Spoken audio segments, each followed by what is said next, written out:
Welcome to the Gay Buddhist Forum, where teachers from all schools of Buddhism offer their perspectives on the Dharma and its application in modern times, especially for LGBTQI audiences. These talks are offered freely to the world and made possible by appreciative listeners. If you would like to support our efforts to share the Dharma with underserved audiences, please visit gaybuddhist.org. There you can donate, find a list of upcoming speakers, or enjoy many hundreds of these recorded talks dating back to 1996. It's our custom to introduce ourselves before we introduce the speakers. I know we have some students today from Shanta's class. Welcome, you all. And you can say your first name or first and last name as you like. Just go around the room and hear from everybody. I always like to ask people to just take a moment to really listen instead of anticipating saying your own name nervously. Could we listen to the name before yours? I'm Joe Good. I'm Kristen. I'm Claire. I'm Sean Puka. I'm John. Fred. My name is Wally. My name is Amos. My name is Ignacio. My name is Harley. And Pete. My name is Philip. My name is Melissa. My name is Mark. My name is Eli. My name is Tasia. My name is Sarah. My name is Cass. I'm Jack. I'm David. My name is James. Douglas Hall. Nick. Dan. Peter. My name is Jerry Jones. I'm John. My name is Oswaldo. My name is Ray Bauer. My name is Tony. I'm Jim. My name is Reza. Jose. Justin. Gary. Karina. My name is Michael. Paul. Al. Ken. My name is Michael. Frank Jernigan. My name is Doug Von Koss. My name is Roy. My name is Tage. I'm Andreas. I'm Andy. Did we miss anybody? Welcome, everyone. So nice to see so many Easter bunnies today. Our speaker today is David Lewis, who's a member of our Sangha. Has been a member of this Sangha for 3 or 4 years. He has studied the Dharma for 35 years, first in the Vajrayana tradition and more recently in the Vipassana Theravada tradition. He is currently enrolled in the Spirit Rock Meditation Center's Dedicated Practitioners Program. David. Thank you. That's an old bio. You can add 5 years to all of that.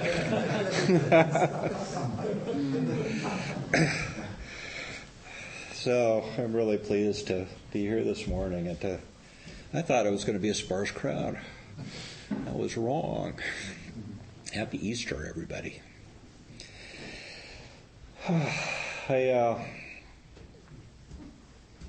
For a month, I've been thinking about what to talk about this morning.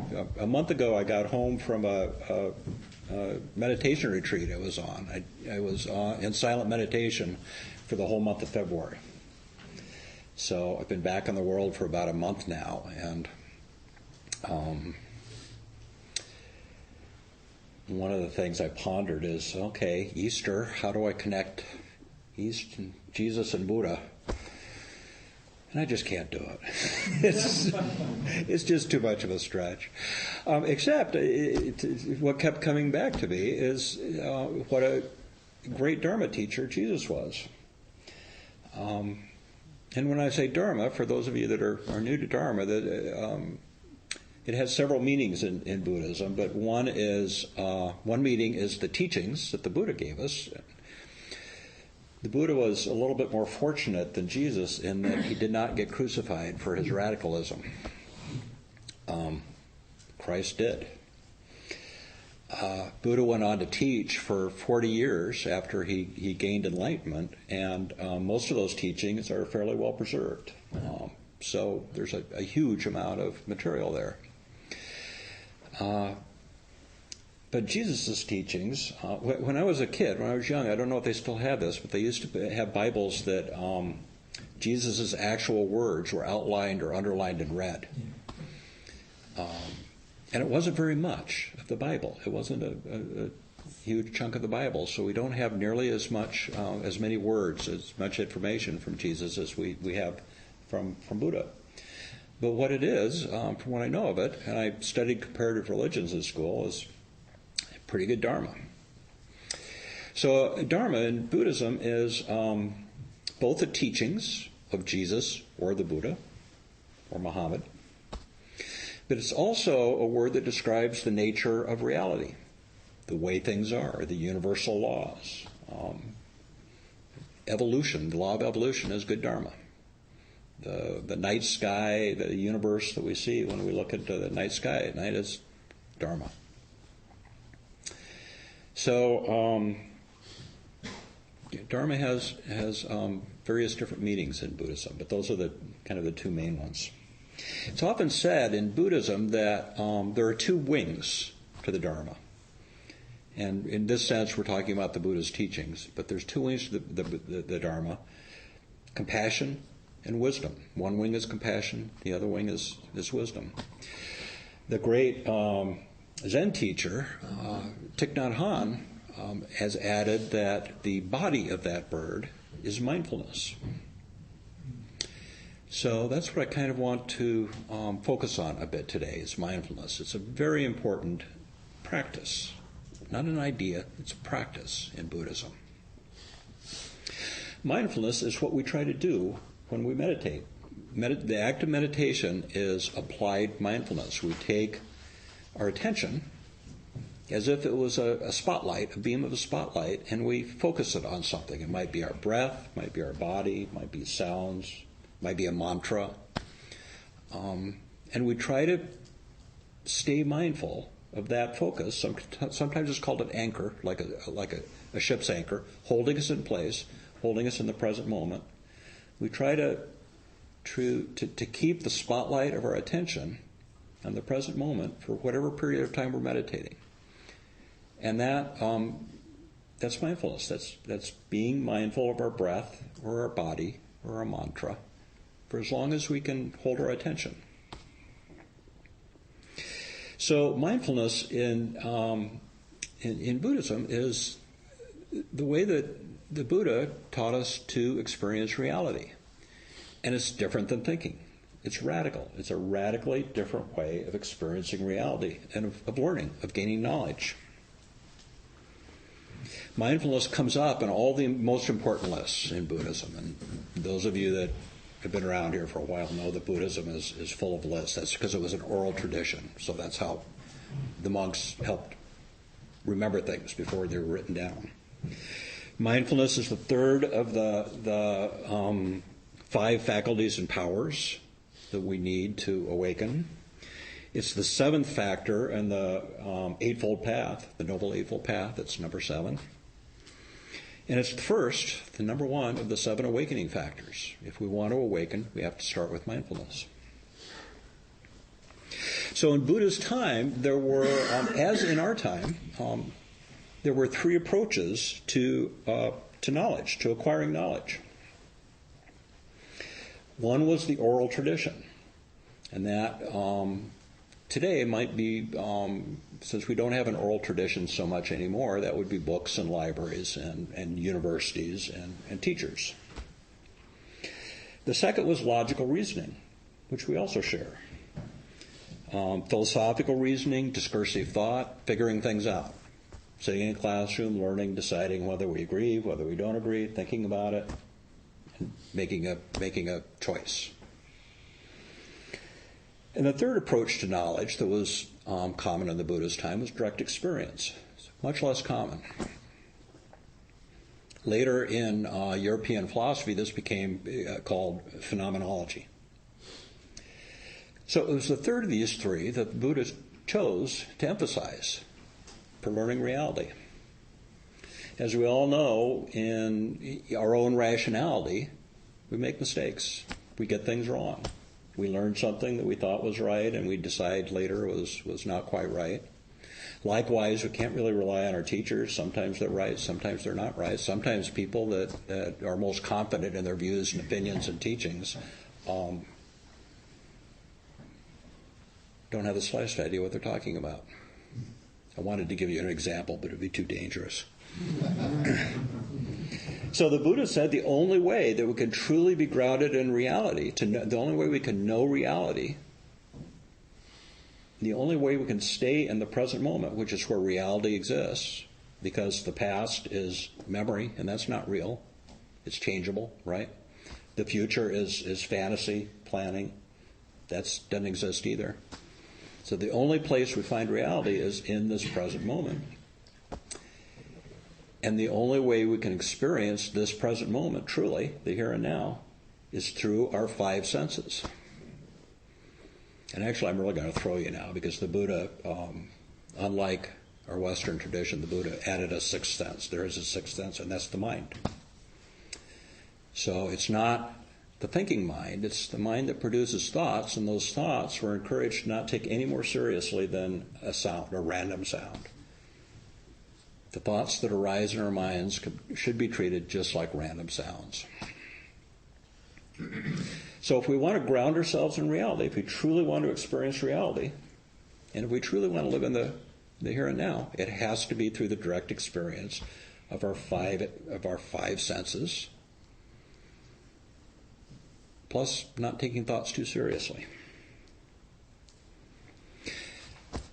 So, given that, you're kind of wasting your time listening to me. The learning experience of what you've done this morning, you've already done.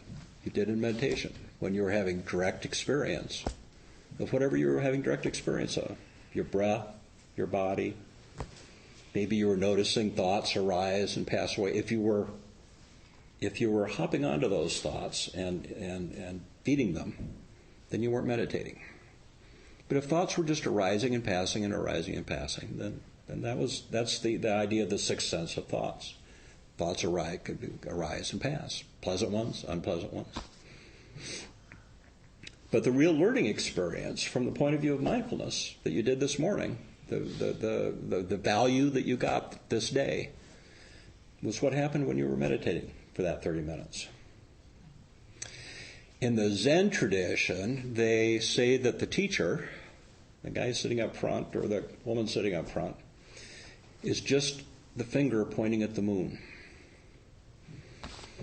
And that it's preferable to experience the moon yourself, to see the moon and let it imbue your being.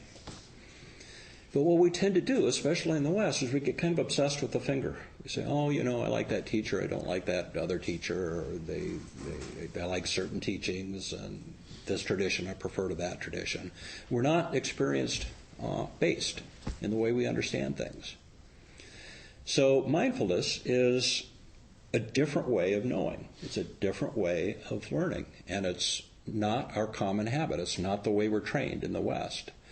So it takes a certain amount of work, and that work is the meditation practice. It takes a certain amount of work to learn to perceive reality in this new way through direct experience.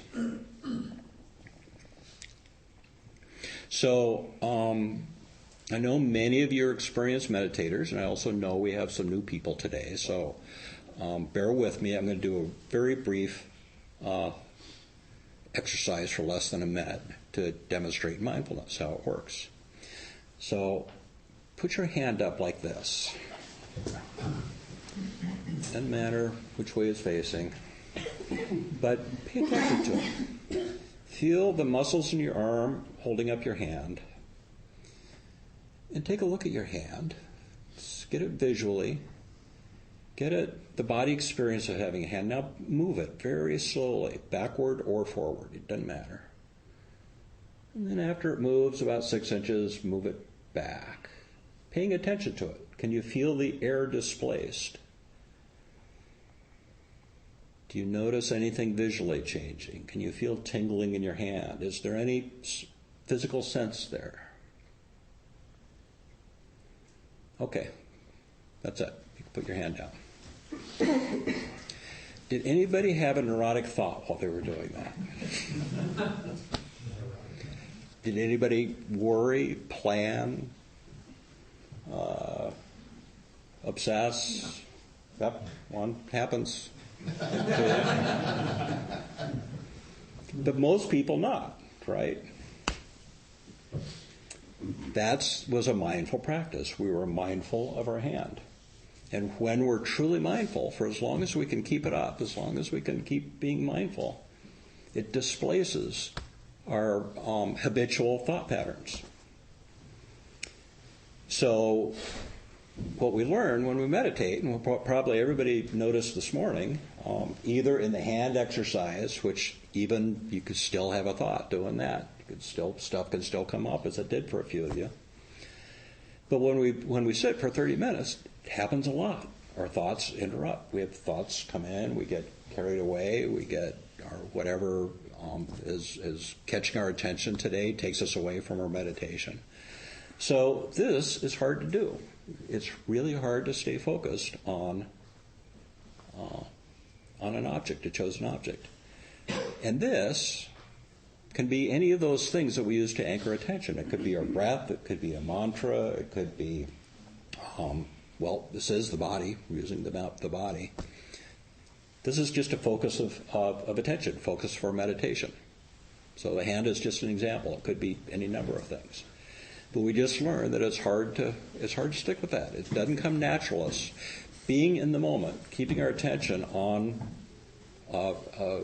physical sensation in the moment is not a natural thing for most of us. So it takes some practice, and that's why meditation is called practice. The Buddha, Buddhism didn't exist until the British named it in the 19th century. That's not to say the Buddha didn't exist and that he had millions of followers over the years, but the word Buddhism was invented by the British colonialists. Buddhism was a practice. It was a path. People said, I'm on the path, or I follow the path, or I follow Buddha's path, or I do this practice. It's something you do. It's not a dogma. So the Buddha gave a famous teaching to the Kalamas, and it's probably been mentioned here before because Westerners really love this teaching, as do I. But the Kalamas were a community or a group of people. I can't remember if they were a clan or a village, but the Buddha showed up and he was speaking to the Kalamas, and they were kind of rolling their eyes at him and said, well, okay, you're about the sixth teacher that's come through this week, and everybody's got a different message. Everybody has something different to say. Why should we believe you? Convince us. Yeah. And the Buddha said, gave a surprising answer. He said, you shouldn't believe me. He said, you should listen to yourselves. Two very famous Pali words, which sometimes Pali was the language of the Buddha's time, and a lot of people know these words are ehi pasako, which means come and see for yourself. He's basically saying, decide for yourselves. And here's what the Buddha said to the Kalamas about what they should not pay attention to in terms of learning, in terms of understanding. He said, do not go upon what has been acquired by repeated hearing, nor upon tradition, nor upon rumor. Do not go upon what is in the Scripture, nor upon surmise, nor upon axiom, nor upon specious reasoning. Don't even use your reasoning. Nor a bias toward notion that has been pondered over, nor upon another's seeming ability, nor upon the idea that a monk is our teacher. In other words, don't believe your teacher.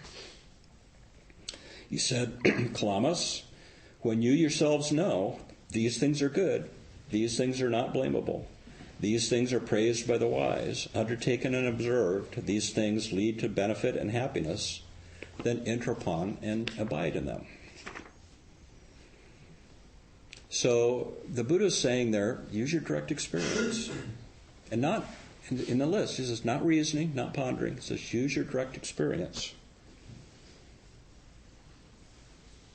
The Kalamas teaching, the Sutta of Kalamas, is famous for its encouragement of free inquiry.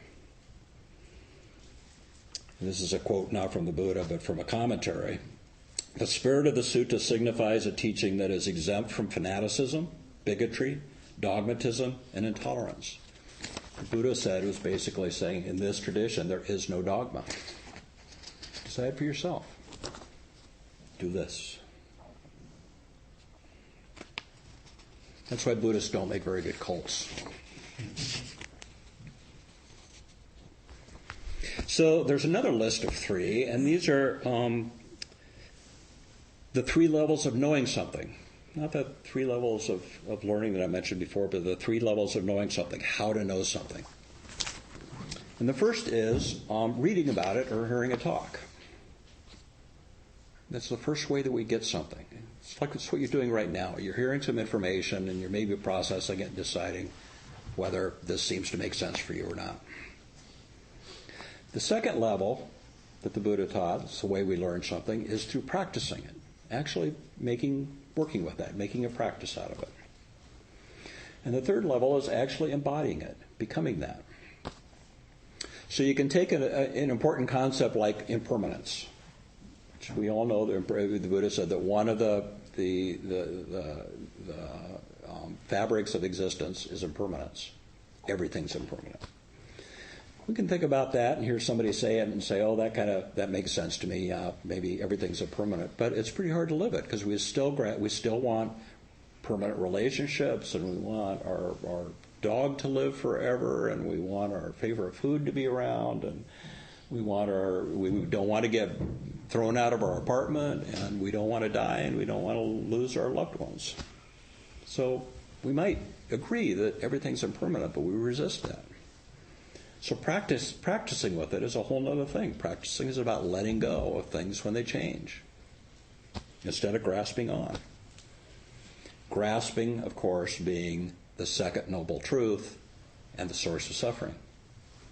Grasping on to that which is impermanent causes suffering. So kind of the point of this whole mindfulness business is freeing ourselves from suffering. And then the third level is embodying it. Embodying it is actually saying, okay, I get impermanence. I've practiced with it. I understand it. It's the way I view the world. It's my reality. So mindfulness is, one definition of mindfulness can be paying attention to the present moment, whatever's going on, non-judgmentally. And the non-judgmental part, well, paying attention part we've already learned is not so easy, holding our attention there. But the non-judgmental part's kind of difficult too, because we have preferences. We like this, we don't like that, we want more of what we like, we want less of what we don't like. So can we pay attention to our experience non-judgmentally?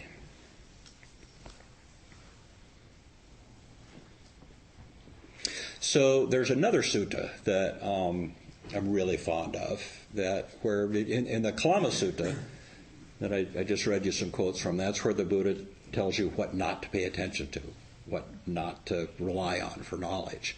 And there's another sutta called the Bahia Sutta, where the Buddha tells us what to pay attention to, what we should rest our attention on. And keep in mind, I've already given you a clue. It's the direct experience of your 6 senses. In the Bahia Sutta, a yogi, a guy that has been doing his own meditation, his own spiritual practice, but was not a follower of the Buddha, came to the Buddha, went to a great deal of trouble to find the Buddha, basically chased him halfway across India, and asked to be taught, asked for his teaching. And to make a long story short, the Buddha was kind of busy that day and said, "No, I can't." But Bahia kept coming back and asking him. And for some reason, there's a legend in this tradition that if you ask 3 times, the Buddha cannot say no. So the Bahia had to ask 3 times. And so the Buddha gave his teaching. And I think it's the most pithy, direct, short, Zen-like distillation of all the teachings of how to be mindful, how to be in the present moment, how to understand reality that the Buddha ever gave. And here's what the Buddha said. Then Bahiya, you should train yourself thus. So it's a training. This is how you train. In reference to the seen, there will only be the seen. In reference to the heard, only the heard. In reference to the sensed, only the sensed. In reference to the cognized, only the cognized. That is how you should train yourself. When you are there, you will only be seen in the reference to the seen. Only the heard in reference to the heard. Only the sensed in reference to the sensed. Only the cognized in reference to the cognized. Den Bahiya, there is no you in connection with that. There is no you. There is no you there. When there is no you there, you are neither here nor yonder nor between the two. Just this is the end of stress. So that brings in the idea of anatta, which is a kind of more complicated idea, but it's the idea of self. What the Buddha is saying is when you're directly experiencing reality through your senses, there's no you there. The ear is hearing, the eye is seeing, the nose is smelling. It's simply sounds meeting the ear. And anything added to that, any thought or interpretation or liking or not liking, that's you. That's you doing something. But the Buddha is saying, try to take the you out of it and just let a sound meet your ear. So I invite you to try doing that when you meditate, just on your own. See if you could just let sounds be sounds, smells be smells, without a lot of interpretation, without a lot of thought. This is how, the Buddha is saying, this is how the mind is trainable. This is how we can train ourselves to be free of our own neuroses, our own habits of mind, through direct experience. Not by thinking about things, by seeing things clearly as they are.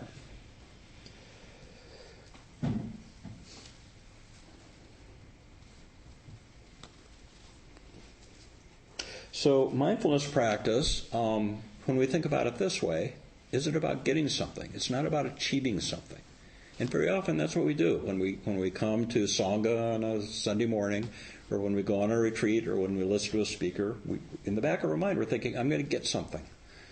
I'm going to learn something here that will be useful to me. But what the Buddha is saying is that if we're just paying attention to our direct experience, it's about letting go. It's about letting it go of the thought process, letting go of our evaluations, and just seeing reality for what it is in the moment. So it's not such an easy thing to do. It really takes some practice, and it helps to have some instruction to do that, to remind ourselves. But every moment of mindfulness, every moment that you meditate, conditions the next moment of mindfulness. In other words, it gets better. It gets easier the more you practice. The other wonderful thing about mindfulness as a practice is that it deconditions greed, hatred, and delusion in our lives, the great obstacles to awakening. Mindfulness deconditions greed, hatred, and delusion, and it conditions love, joy, and equanimity at the same time. It's hard to put into words because, again, this is an experiential thing, and those of you that have meditation practice probably have a much better understanding of what I'm talking about than I'm able to express in words. So, as Buddha said in his talk to the Kalamas, he said, don't listen to me. He said, give it a try. Give it a try on your own. Another quote from the Buddha. Develop a mind that is vast like the water, where experiences both pleasant and unpleasant can appear and disappear without conflict, struggle, or harm. Rest in a mind that is like water. So, I'd really like to have a little discussion around this, especially since Shantanu's class is here, and we can also change the we can talk about anything you want to talk about. We can talk about Buddhism and the contemporary world, which is the subject of Shantanu's class. I just want to offer that this idea of mindfulness practice or meditation is the classic example of Buddhism in the contemporary world. In Buddha's time, the Buddha taught everybody. He taught lay people, he taught monks, people joined him and followed him, but he also walked into communities where people would never see him again. And he gave teachings, and those teachings were geared for whoever he happened to be talking to. And he taught everybody meditation. This was 2,600 years ago. And over the centuries, meditation became more of a practice that just the monks and the nuns did, that the monastic community did. And like in all other religions, including Christianity, Islam, Buddhism became, for a lot of lay people, became about a religion of rituals and practices and going to church on Sunday morning, but not necessarily meditating. So one of the really interesting things about Buddhism as it's come to the West is that for the first time since 100 years, few hundred years after the Buddha lived, since the Buddha's time, lay people are interested in meditating. So what we're doing here is pretty interesting and unique compared with what Buddhism is in Asia. So that's one aspect of Buddhism in the contemporary world, is we are doing the ehipassako. We are finding out for ourselves through meditating. So before opening up to questions and comments and discussion, I just want to end with one more quote from the suttas. And these are actually Buddha's last words. And it's about this subject of finding out for yourself, meaning it's, perhaps the most important message he had to impart. Ananda was his attendant, his cousin, who was always at his side. And here Buddha is speaking on his deathbed to Ananda. Therefore, Ananda, be islands unto yourself, refuges unto yourselves, seeking no external refuge. With the Dhamma as your island, the Dhamma as your refuge, seeking no other refuge. And how Ananda is a bhikkhu is a monk or a meditator. How is a bhikkhu an island unto himself, a refuge unto himself, seeking no external refuge? With the Dhamma as his island, the Dhamma as his refuge, seeking no other refuge. He dwells contemplating the body in the body, earnestly, clearly, comprehending mindfully. He dwells contemplating feelings as feelings, mind in the mind, mental objects as mental objects, earnestly, clearly, comprehending, and mindfully. He dwells in direct experience. Those bhikkhus of mine, Ananda, who now or after I am gone abide as an island unto themselves, as a refuge unto themselves, seeking no other refuge, having the Dhamma as their island and refuge, it is they who will become the highest, if they have the desire to learn. So, that's my offering this morning. Learning is direct experience and mindfulness. So thank you for your attention, and I'd like to open it up for what you think of this. Questions, comments? Yes? Instead of looking out there, in teacher or religion or anything, for your own direct experience, how do you know when you're deluding yourself? Good question. I can only say that in my experience, I have a better idea of deluding myself when I'm dealing with direct experience than when I'm thinking. When I'm thinking and rationalizing and using discursive thought, in my own experience, I'm extremely susceptible to delusion. I can convince myself of almost anything if I really work on it. But if I hear a bird singing in a tree, and that sound is reaching my ear, even before I label it as a bird singing in a tree, that's a pretty reliable experience. So direct experience does not lend itself so much to delusion. You can, if you have bad hearing, you might hear a bird and think that it's a fire truck. But chances are, with direct experience, you're less likely to delusion. That's kind of the whole point. Good question. The sound not even making up where the sound's coming from or what's emitting the sound or anything, just the sound. Just the sound. Because as soon as we start labeling that sound and telling a story about it, we move into the world, into the territory of delusion.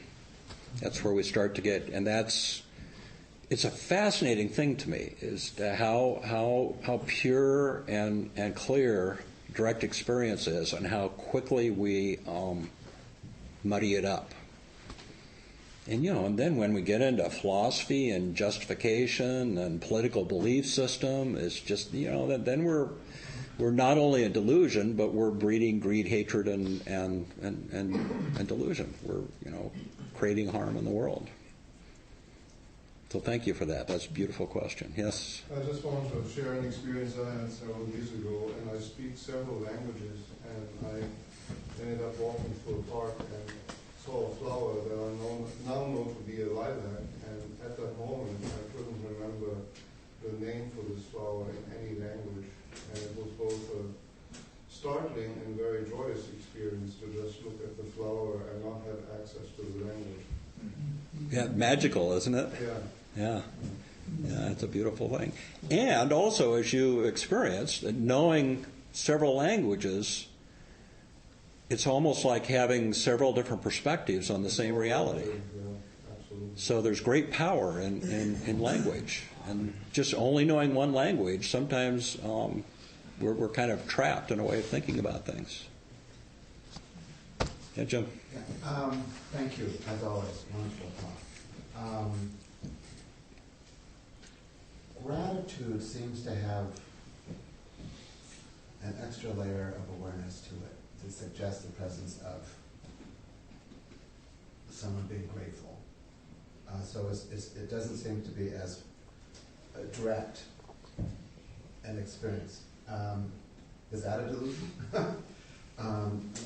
What is the phenomenon there of, do you see what I mean? If the self that fears and hates doesn't really exist, is the self that feels grateful for the moment, is that also non-existent or less real? You see what I mean? Well, it's not that those feelings, we can say, not as a really complicated concept, we can say that there's no self or non-self, but we still have feelings and emotions, and we still have greed, hatred, and delusion, and we still have love, joy, and gratitude. So even the Buddha, after his enlightenment, he still admitted to have all of these things. What he was free of was grasping onto them. And the Buddha, it's a whole other dharma talk, but the Buddha said that there's great value, and he gave many lessons about how we can avoid giving in to greed, hatred, and delusion, and how we can and should actively encourage gratitude, joy, equanimity, and love. That those are things that he spent a lot of time teaching us how to feed. So there are certain thoughts and feelings that are to be encouraged. And I almost said that, what I've been talking about is kind of the head and the mind, and what you're talking about is the heart. But in Buddhism, there's no difference between the head and the head and the heart. They're one and the same thing. It's called chitta.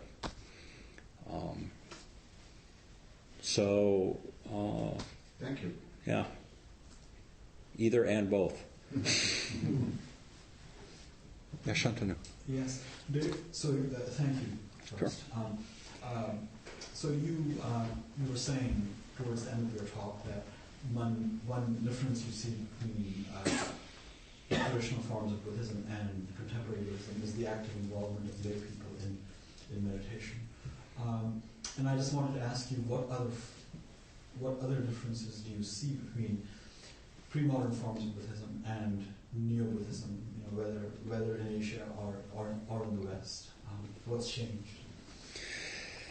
Oh, that's a big question and a really interesting one. There's a recent book that came out called The Buddhist Religions, plural, religion with an S.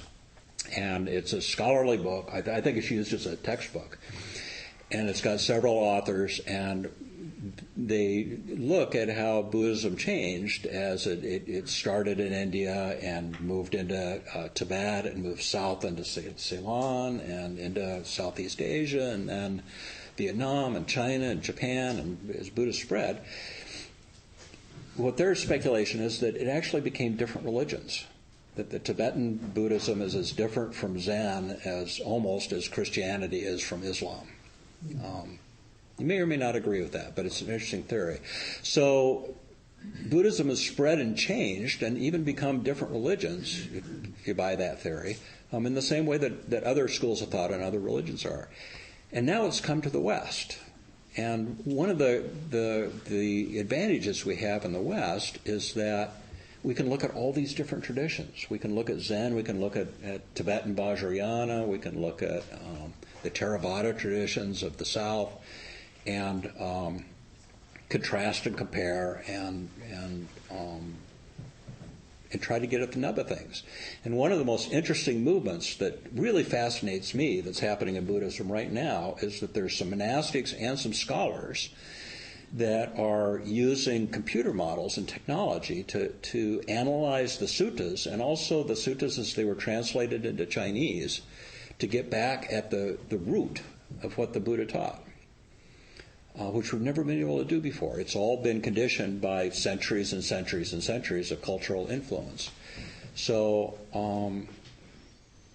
there's another movement going on that's kind of related to that, called secular Buddhism.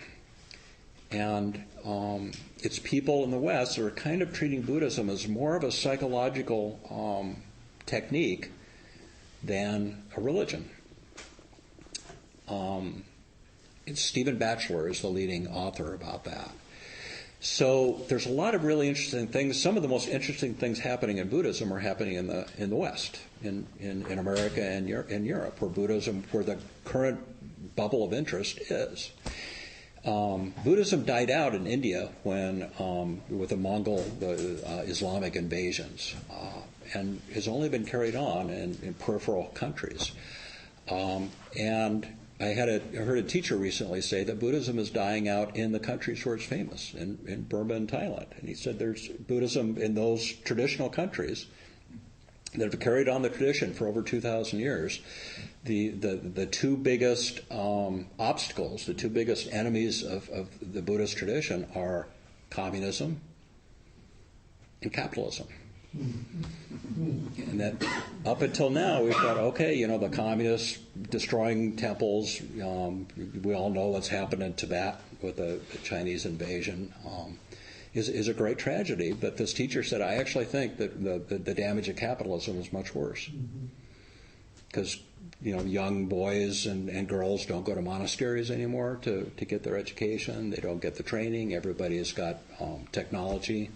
So there's a theory that Buddhism's future is in the West. It's where people are taking interest in it now. I don't know if that's the direction you were going with that question, but that's kind of what interests me. Jim? I once at Tassajara, there was a woman teacher who was very, very eloquent and wise, and I asked her what she saw as the friction points of Buddhism moving to the West. And she said 3 things: feminism, psychology, and patriarchy. And I said, sort of like the Catholic Church. She says, exactly right. Yeah. Interesting. Yeah, thank you. Yeah. Yes? This may be a little far-out question, but as a therapist, I work with people with schizophrenia, and the voices they're hearing to them are real. And so far, the biggest solution is to give them medication to quiet the voices. But I'm wondering about meditation in terms of, if you've seen how effective that can be with them, help with them learning to disengage from the voices and not allow them to give so much power over their lives.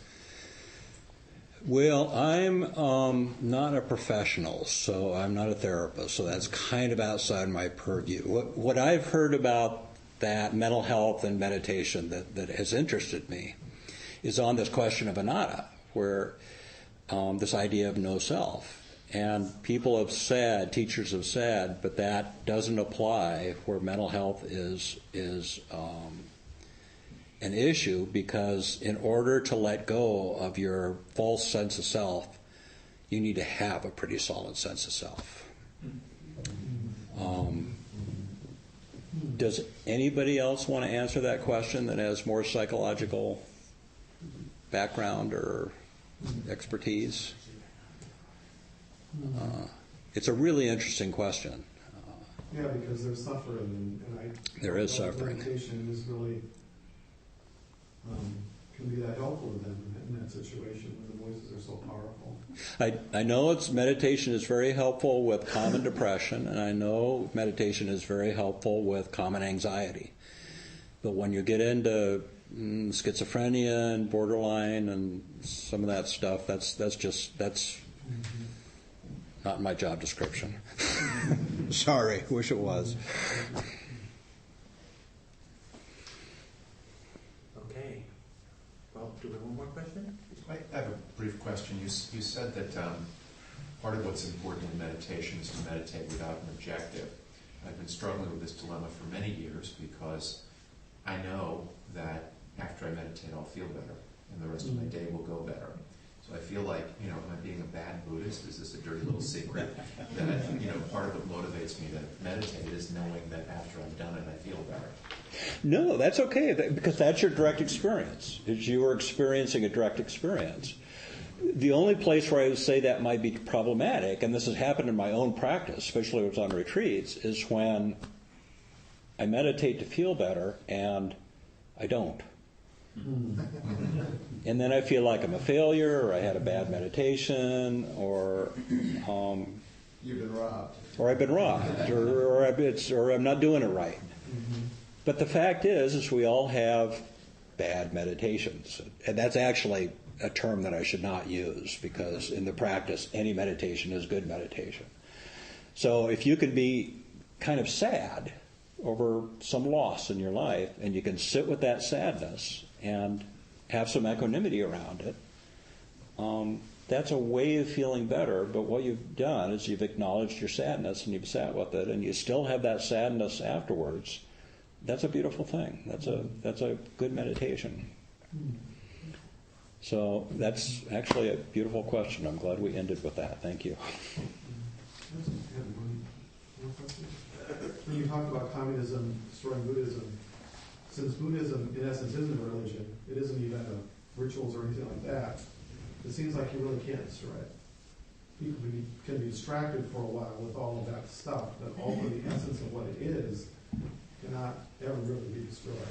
Well, there are the institutions, and in Tibet there were a lot of monasteries and schools and Buddhist universities, and those institutions have been destroyed. The thing that the teacher that I heard speaking about it was concerned about, and it's what he said capitalism is destroying, is the people's willingness and interest to meditate, to sit with direct experience. Right. And that's a bigger threat than knocking down the institutions. But those are all illusions anyway, so eventually you may think the solution is through this ideology or through this or through... people may... But ultimately... Yeah. They're going to have to come back to this ultimate truth, no matter how far they meander off. Yeah.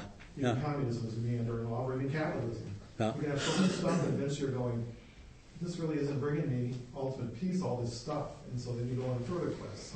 So. One would hope so. Yeah, we're not. Yeah, thank you. There's one more burning question. Okay.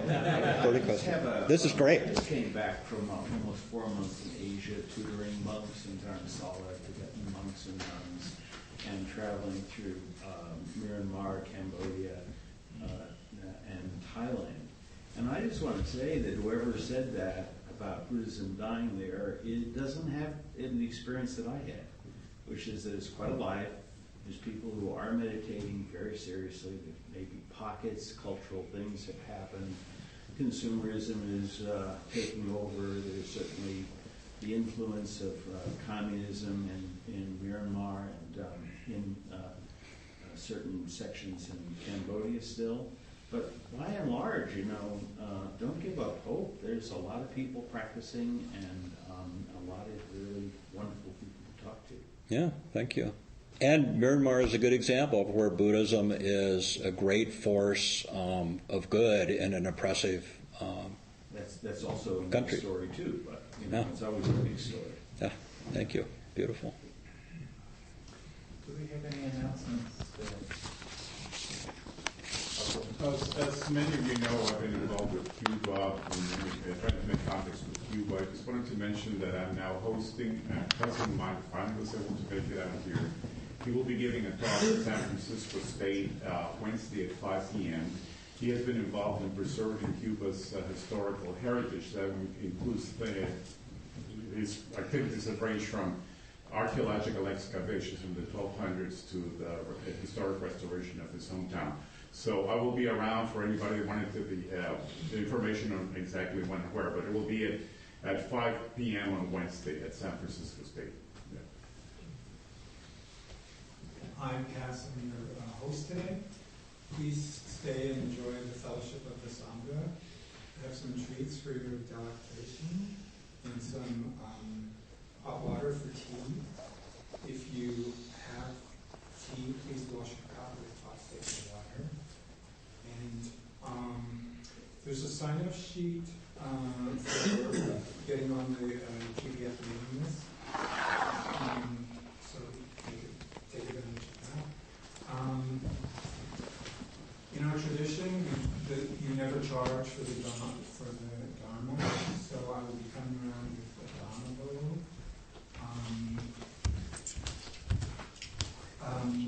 Donations of $5 to $8 is suggested, but to our guests, we understand completely the student budgets.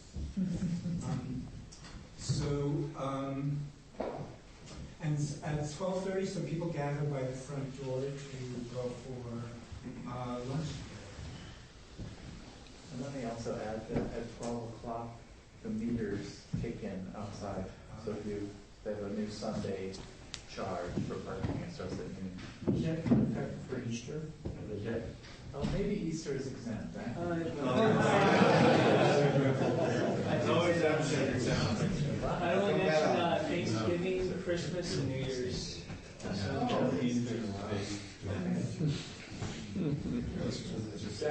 Hi, I'm Jack. GPF puts out a newsletter every other month.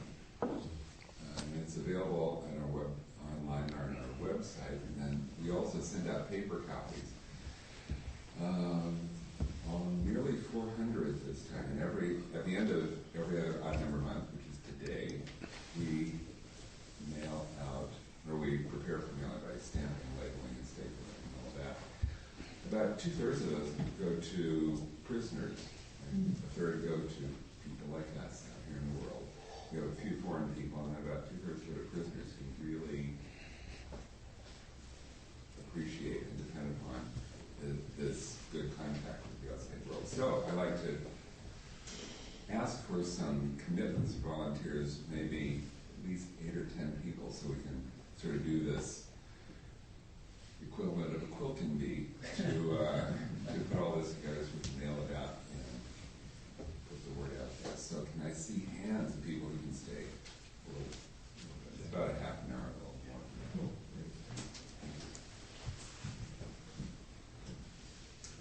Any other announcements? Oh, Joe, would you have the newsletter for next week?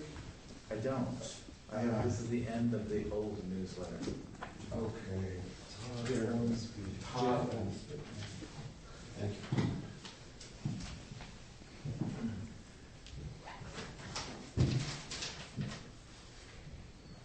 Todd Ormsby is a sociologist who studies both gay male culture and religion and teaches comparative religion at San Jose State. Most recently, he has been researching people who chose to leave Mormonism and transition into some degree of unbelief. His deeper interests are in understanding how and why people change their personal religious practices and beliefs.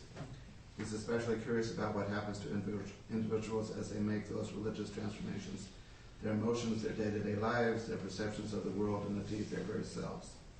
Anyways, should be interesting. That's next week. Sure.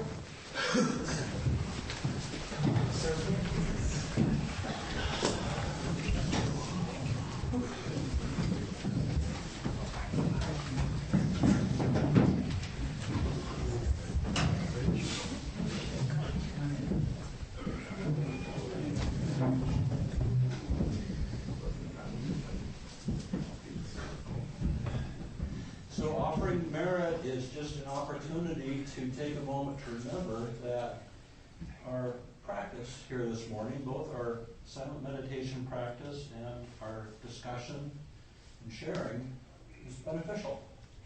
It's beneficial to ourselves. It's beneficial to everyone that we come into contact with.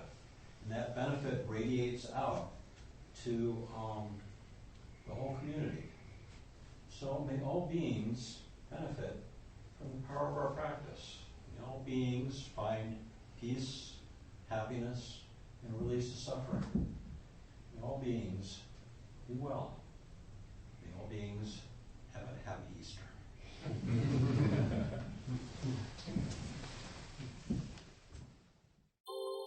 Thank you for listening to the Gay Buddhist Forum.